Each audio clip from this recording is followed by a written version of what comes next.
আচ্ছা, হঠাৎ করেই আপনারা হয়তো কোথাও শুনতে পেলেন যে কোনো এক জায়গার একজন তরুণী ডাক্তারের মধ্যে এমন একটা জিনিস দেখা গেছে যেটা সচরাচর হয় না, প্রায় হয় না বললেই চলে।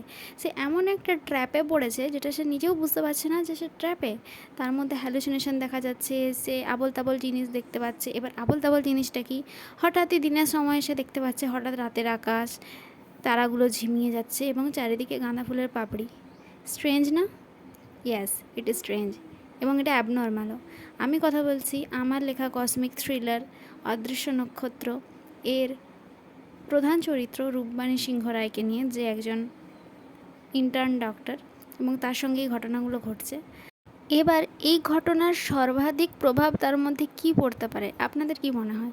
যে সবথেকে বেশি ক্ষতি রূপবাণীর কী হতে পারে এই ঘটনার দ্বারা? তো এই সমস্ত কিছুই রয়েছে আমার লেখা কসমিক থ্রিলার অদৃশ্য নক্ষত্রতে, যেখানে রূপবাণী পড়বে ভীষণ ভীষণ বিপদে। আর তার প্রিয় বন্ধুদের দল তাকে কিভাবে উদ্ধার করবে, কে বা প্রধান ভূমিকা গ্রহণ করবে রূপবাণী উদ্ধারের, বা কীভাবেই বা উদ্ধার করবে। আচ্ছা, এই কথাগুলো শুনে আপনাদের জানতে ইচ্ছে করছে যে এরপর কি হবে? যদি মনে হয় যে হ্যাঁ, এটা ভালো গল্প বা ইচ্ছে করছে জানতে, দেন প্লিজ কমেন্ট মি।